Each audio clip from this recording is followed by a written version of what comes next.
Hello. Today is day 3 of our 5-day self-love challenge. So today I'm actually going to address self-love. And self-love is about becoming our own best friend. Self-love is acceptance of self. If you aren't friendly to yourself, then if you were another person that you were interacting with, would you want to be around them all the time? So you need to treat yourself like you would your best friend. So, that is about understanding yourself, honouring yourself, accepting yourself. It's about forgiveness. It's about being gentle, being understanding, and not jumping to conclusions, which means not blaming the self when things don't turn out exactly how we expect them to. We must support ourselves, but we also need to celebrate ourselves. We need to, when something works out well, when we do something that we're afraid to do, just recognizing that and giving yourself a pat on the back. Just doing your best in every moment is worth celebrating. Now, choose to be powerful over being right. A lot of us, we get into discussions and we have our own perspective, and we desperately want others to agree with us and to, acknowledge that we're right. It's what humans do. But the thing is, your perspective is just as valid as my perspective. There's no right and wrong when you get down to the nitty-gritty of it. So if we can just let go and not need to be right, then we're not making ourselves wrong, but we're not making the other person wrong either. And when we can let go of being right, then we stay in our power, because it's when we start to fight for our beliefs that we separate ourselves from who we truly are. Again, right and wrong is duality, and it takes us out of oneness, it takes us out of alignment. So self-love is actually loving yourself enough to choose to be happy, to choose to find perspectives that empower us instead of disempowering us. But it's also about honouring what we're going through, which means if we're feeling crappy, honour that. It's about feeling everything that's going on. If we're feeling a certain way, there's a reason behind it. And when we can honour that feeling, it's like we're accepting the message. If we've got anger or hurt going on inside, and I know all of us do from time to time, that hurt will show up in the body as a tension somewhere. If it's ignored, it can become an illness or a disability. So, to honour those feelings. Now, there is a simple way of sitting with a feeling. A physical feeling, once it's in the body, it's physical. Once we have that feeling in the body, it's actually a message that our body is trying to deliver to us. And if we ignore it, if we push it away, especially if it's painful, it's not an act of self-love. It's like, if a young child came to us and said to us, I'm hurting, and you said, oh no, it's too painful, I don't want to know about it, and push them away. You wouldn't do that. If your best friend come to you hurting, you would soothe them. You would give that person love. So by acknowledging our own feelings, we can give ourselves love. Hello, Patty. So, sitting with the feeling. Now, a lot of time when we go into pain or into anxiety or into any of those lower feelings, what we actually do as a self-protection is we close down part of our brain. You know, there's a membrane in the brain that separates the right and left hemispheres. And when we're in those lower feelings, the brain separates and it's like a wall comes up and we can't think creatively. It cuts the left and right brain off.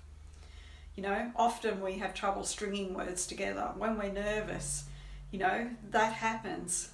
And afterwards we think, you know, why couldn't I say what I wanted to say? You know, you'll be in an argument and your words just won't flow. That's why.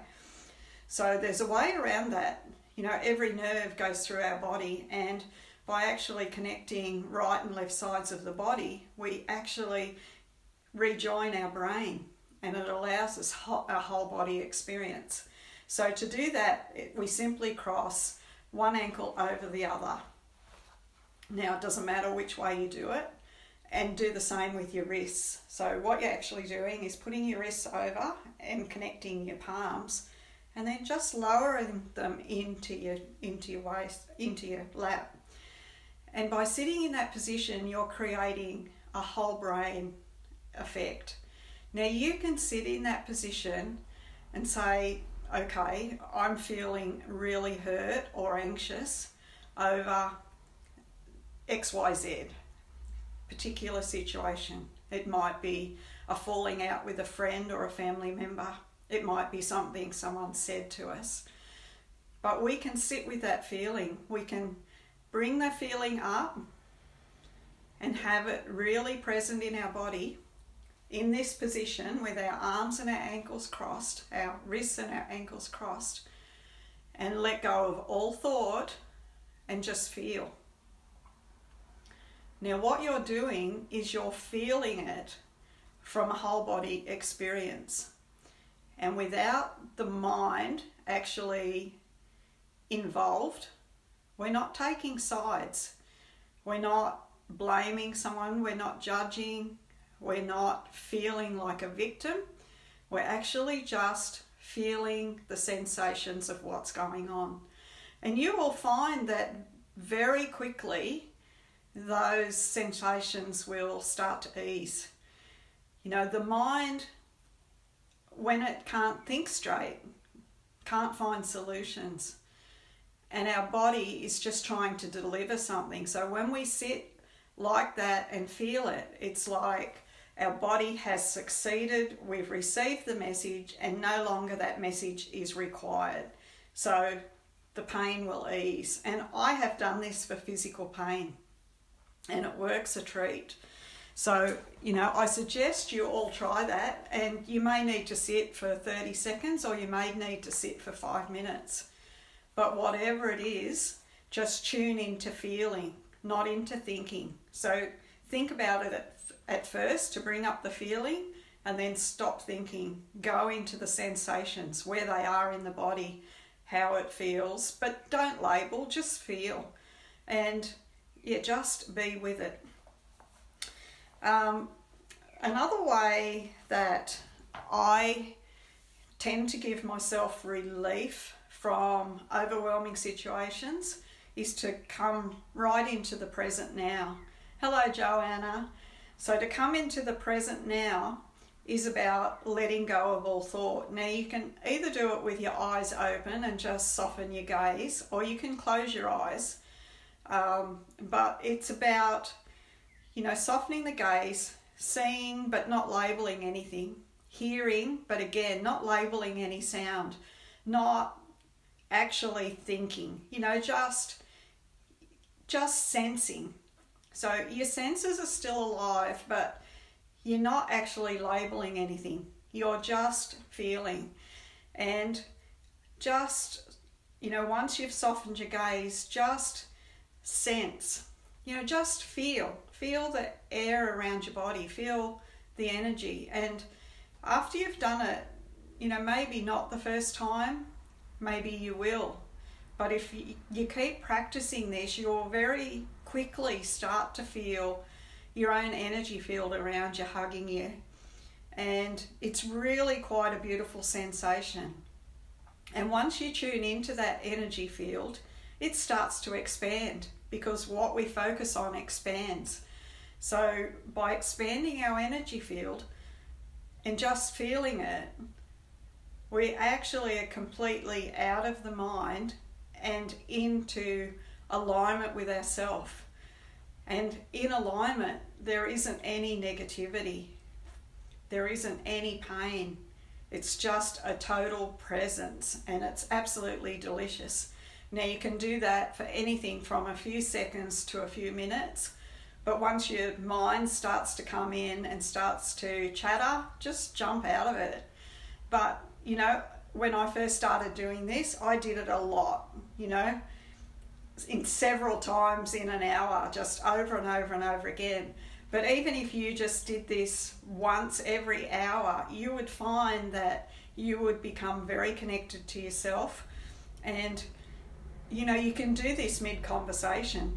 If somebody is talking to you and you're getting uncomfortable, you know, they might be having a whinge about somebody, or, you know, they might be upset or hurting, and you're starting to feel that. You can just, without even being obvious that you're ignoring them, just start to sense, you know, let the chatter just become noise and sense, and just move into yourself. So, you know, that's two ways that you really can deal with your emotions and the pain that you might be going through without dishonoring who you are and the messages that it's trying to bring. You know, we know that the mind will chatter, and the mind is trying to protect us. So, you know, a lot of the time the chatter from the mind is negative because it's trying to avoid. And higher self never tries to avoid. Higher self knows that everything that's in our life has a reason. And if we can take that higher perspective, we open ourselves to solutions, not to more pain. And then, of course, there's mirror work. Now, if any of you, I'm sure, have heard of Louise Hay. I love mirror work. And again, it might be just a few seconds, or it might be just a few minutes. But, you know, take the time when you're putting on your makeup to really look into your eyes.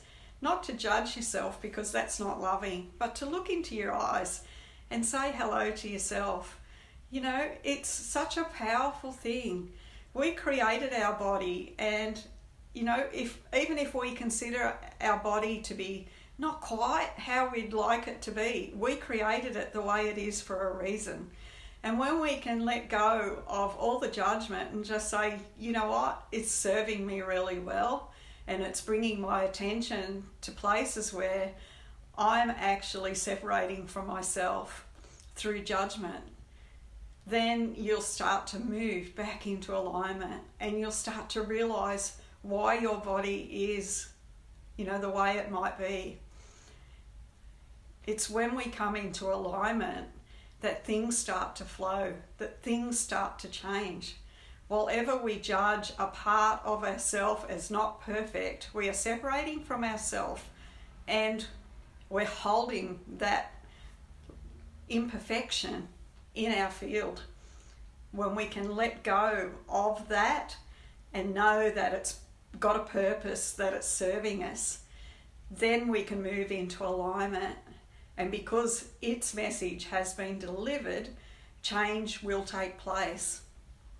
So, you know, the more we can appreciate ourselves, you know, our body is trillions of cells, and every single cell has its own consciousness. And every single cell is tuned to our own voice and our own thoughts. And it would be in perfect health, except for what we tell it to do.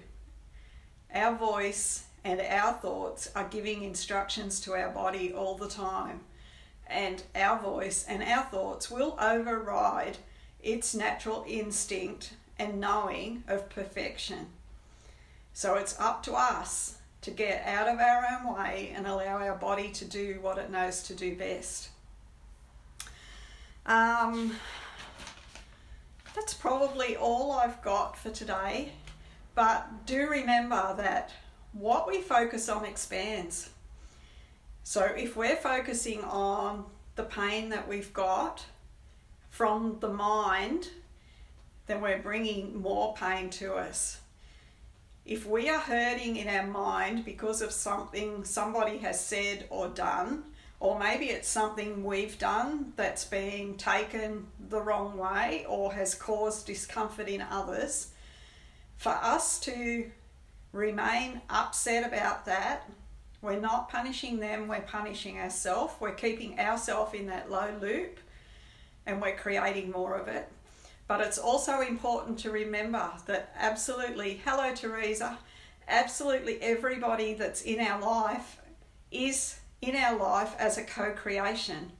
And we can't be responsible for how anybody else reacts to what we say and do.